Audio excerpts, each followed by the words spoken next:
So we were playing D&D tonight, and about the middle of the session, we successfully poisoned an ooze.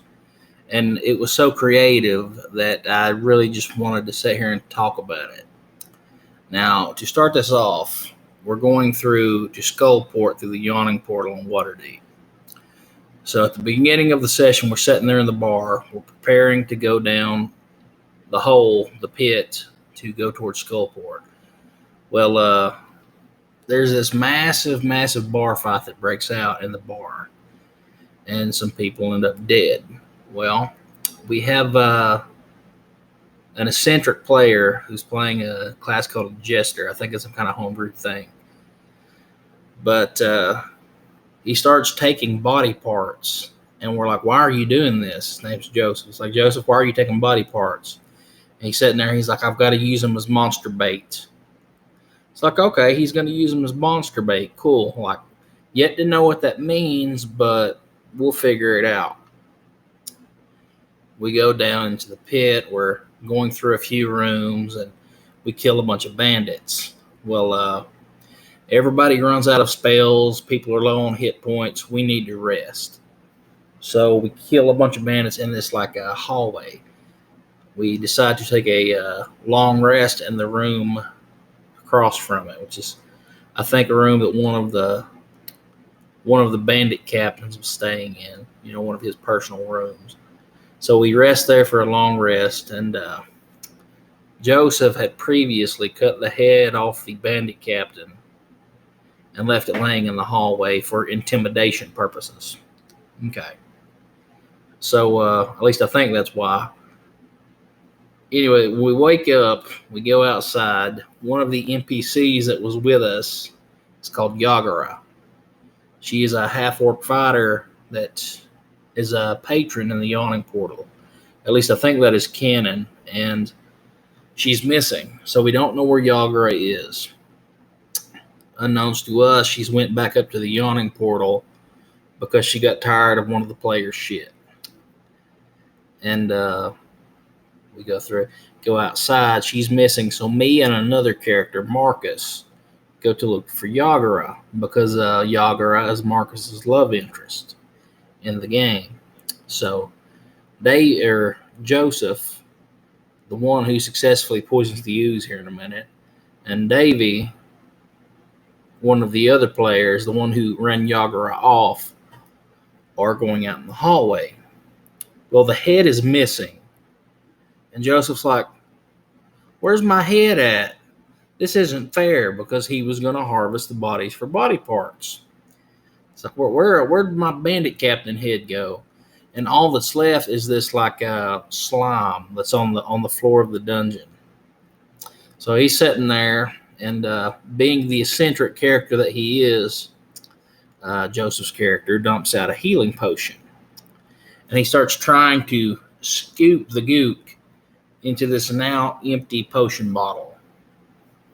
So when that's not working, Davy's character figures out, well, this is a ooze. You know, he's a drow, and he knows about some of these things based on his backstory. So he nopes right the hell out. You hear him running down the hallway yelling, nope, nope, nope, nope. Me and Marcus are up ahead. We hear it. He just runs and bolts past us. Well, Joseph stays behind, and he's still trying to cram the slime into this empty potion bottle of what was once the bandit captain's head. So he's been told what this is. He's been told it's an ooze. All of a sudden, he feels some slime hit him on the shoulder. As he looks up, it's like, oh, shit. Because the ooze is hanging on the ceiling of the dungeon. And he has to roll a dex save. He jumps out of the way of the ooze, so the ooze doesn't hit him. Then he bolts past me and Marcus. He's like, nope, nope, nope, nope.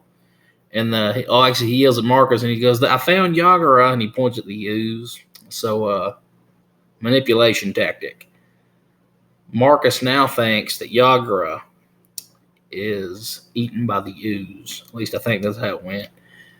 So we're sitting there. We're trying to find a way to beat this ooze. I fire an Eldritch Blast at it, and it doesn't do anything, really. He's like, do I go up and slice it with my sword? We find out that's a bad idea. We try to burn it with oil and all this other stuff. Well, what finally does it in, Joseph's character is so pissed that he lost these body parts, that he couldn't have this bandit captain's head. He has a bottle of poison. He takes the arm and the bottle of poison and dumps it all over the arm. Just completely like soaks this arm in the bottle of poison. The ooze is only moving at 15 feet around, so he takes the arm and throws it out in front of the ooze. Well, the ooze, being this big stupid blob that's only focused on finding food, takes the arm, thereby ingesting the poison into itself. So as soon as it starts to dissolve the arm, well, now it's digesting poison. So I don't know if this is entirely possible in the rules of 5e, but the DM could find nowhere that said that oozes are immune to poison or not affected by it. So yes, the ooze starts taking poison damage. Well, it has a really high constitution saving throw, but that doesn't matter when the DM rolls like hot trash. So he's sitting there. He can't roll above a damn 8 on the die to save his life, and this ooze just continues to take this poison damage. Eventually, like, we don't even hit the ooze. Like, we don't hit it with anything, to do damage after a certain point. So half of the damage on this ooze, over half its health, was taken from poison. Eventually, it passed its saves and it escaped from us.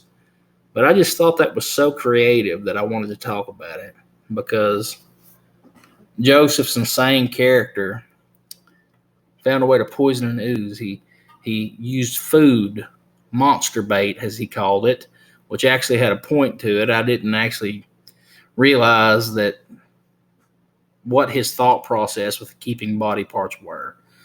But he poisoned the ooze by making it eat a poisoned body part. So yeah, that's how we poison the ooze. Thank you, Joseph. That was very interesting, and props to you, because I did not think of that. This has probably been kind of a nonsensical rant, but if you followed along and actually enjoyed what I've been talking about, then that's great. So have a good day.